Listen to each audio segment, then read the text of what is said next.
Hi everyone, I'm going to show you today how you can take some really nice screenshots in Medieval Dynasty. This is the process that I go through. It's actually really easy. The photo mode is really good. A lot of people ask me if I use Photoshop with my screenshots, which I don't. I just use all of the settings available in photo mode. So I'll run through some examples just so you can see how I do it, and in my opinion they turn out really nice. You might think they look awful, but I think they look nice. So, yeah, okay, so we are over here in the swamp in the valley, and first of all we'll go into photo mode just so we can go through this real quick.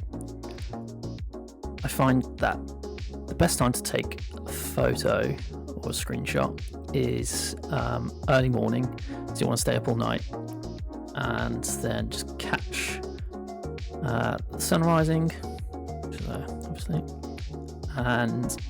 but also you got all the lamps and all the fires on. It just creates a little bit of a nice little atmosphere.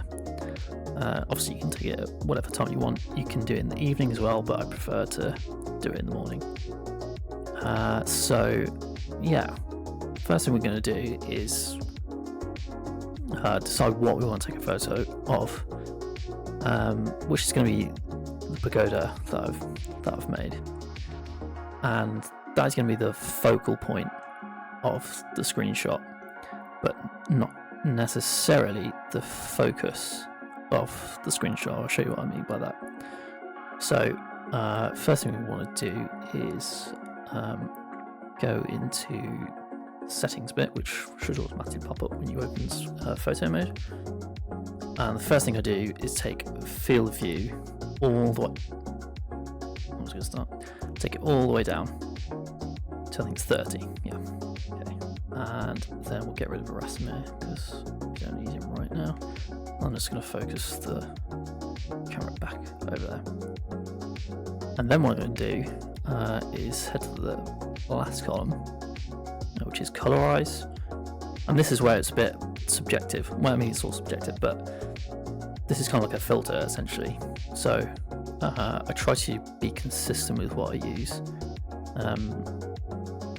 And what I do is onto effect 2, and the intensity I turn it down to 75, and that's just, you can do whatever you want, but that's the kind of colour level that I've found looks the best. 75, effect 2. And then what I'm going to do is enter camera mode, so which is triangle for me. I'm going to get rid of the UI, which is R3. And then I'm going to try and actually focus on what I want to take the shot of, or where I want the camera to be at least. So I'm going to raise it up a tiny little bit like that. And I want the pagoda slightly off center, but I also want to see what's going on in the background because that's quite important here.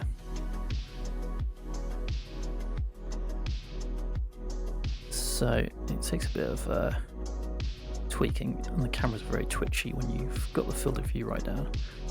So I've got the pagoda in shot, I've got one of the houses in the background with the skull at the top of the wall, and then I've got some poppies in the foreground and some flowers over by the pagoda as well, and then we've got the lamps as well. So what I'm looking for is to have something in the foreground to focus on. So poppies are great for this, but you can do things that could even just be a tree or a dovecot or something, because what we're going to do is go back into the settings menu, and then we're going to go over to depth of field. We're going to click that, and then obviously everything, well not obviously, but everything's going to go blurry. And then we go down to focus distance, and then what I'm going to do is just keep going. You can see things start to come into focus now. So I'm going to turn it up until the pagoda is in focus, but the background isn't. So we just need to find that sweet spot, which is, let's say, about there. And then we can go around, and then we've got quite a nice shot set up there.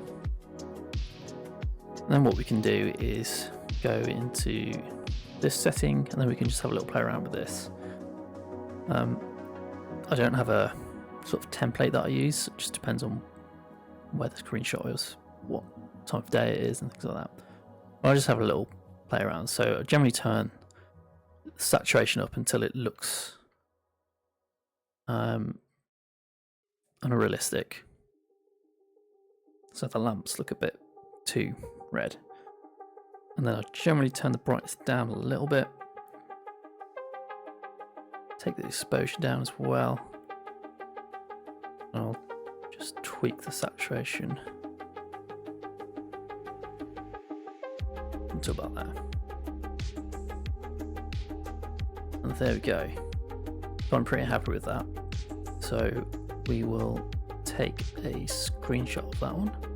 I might just tweak it a little bit just so we've got the fire clay bowl in the background just poking out there.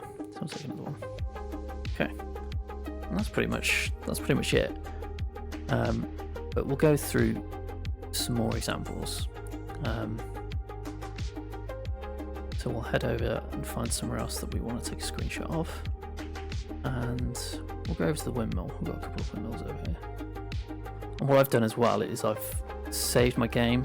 Because I think I did. Just double check that. I've saved it at this time because I want the lamps to stay on. So if I take too long doing whatever I'm doing and the lamps go off, I can just load it back up and I don't have to wait an entire day. So this is a nice little spot. So we've got the windmill in the background. We've got this dove cut here as well. And we're going to pretty much do the same again. So we go back into photo mode, turn the field of view right down, get rid of Rasimir, and put on effect 2, back to 75 again. And then I'll position the camera. And you can kind of hopefully really see what I'm going for. So we've got the dove cut in the foreground. We've got some reeds as well, and some lamps in the distance, and then the windmill really far in the distance. I can't go further back because the fence is in the way. So what I might just do is just take the field of view down slightly, just so I can get everything that I want in the shot. And position the camera.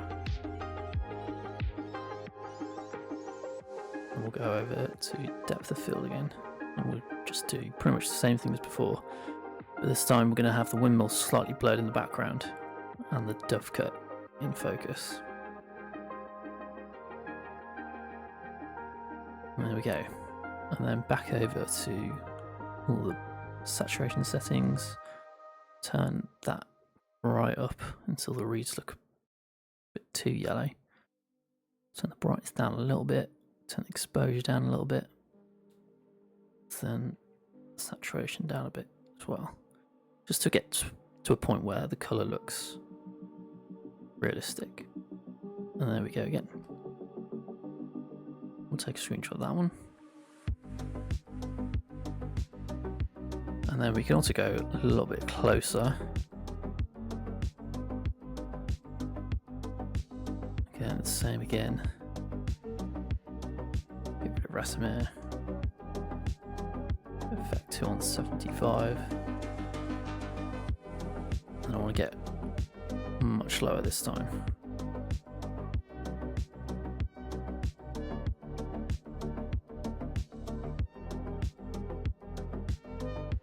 Don't really mind that I haven't got all of the windmill in shot, though we'll try. But I think we're going to leave it at that.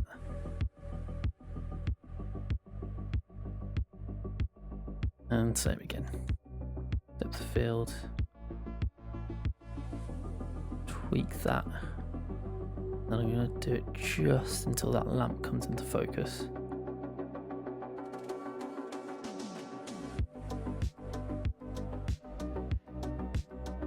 Okay, we're happy with that. Again, we'll just mess around with these.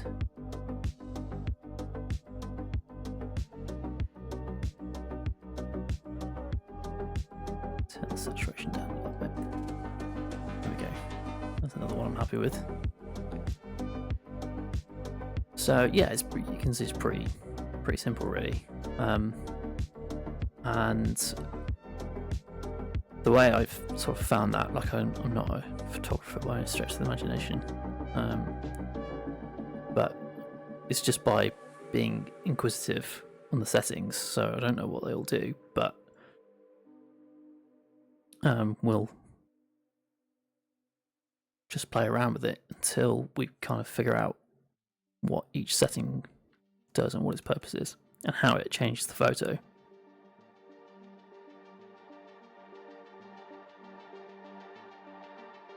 So again, I'm trying to find a focal point, which is the house in the background, and then my focus point, which is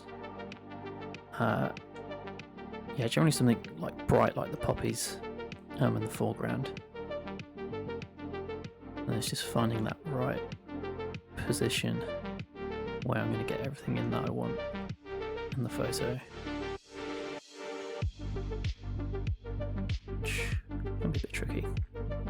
So yeah, just be inquisitive on everything. Don't be sort of daunted by it, but I don't know what I'm doing.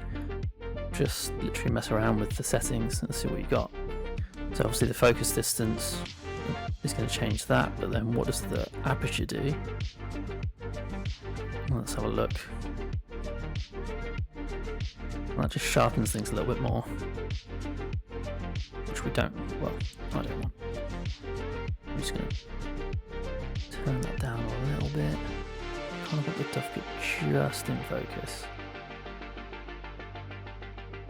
And then that's all done.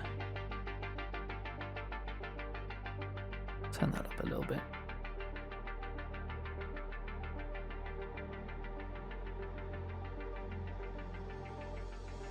And there we go again. And then you can obviously just like move the camera around a little bit and just take different variations. That's the other thing as well, is just taking a few and then you can just always have a look at them later and be like, I don't like that one, but that one actually looks a lot better than I thought it would be. We'll just take a few. Okay, we'll do a couple more, but hopefully kind of getting the idea of what we're looking for. And then what I'm actually looking for in the photo itself is something with a bit of colour. So like, for example, here we've got the flower pots, we've got the poppies, but we've also got the light in the background as well. So this could be a nice little spot. And if you're struggling for space with the field of view, because it does zoom in quite far, obviously you can come out a little bit as well. But I've found with these kind of shots that the field of view right down really emphasises the depth of view. And there are different effects, but like I say, this one is just the one that I've kind of felt hits the sort of sweet spot. Let's just turn that up a little bit. Then we'll position the camera. I think what we'll do is get the firewood in focus a little bit more, and the house a little bit more as well. And then again, I'm just going to mess around with this a bit.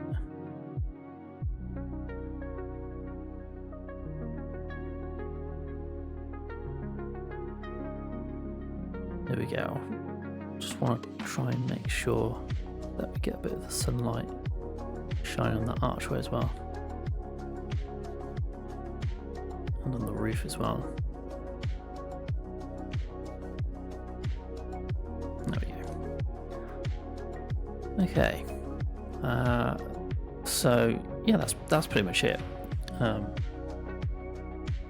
That's how I do my screenshots. Obviously, like I say, it's subjective. You might prefer doing it a different way.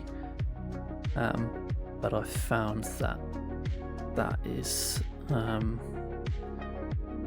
best way to get a pretty much, not guaranteed good screenshot, but it's going to come out looking quite nice doing it that way.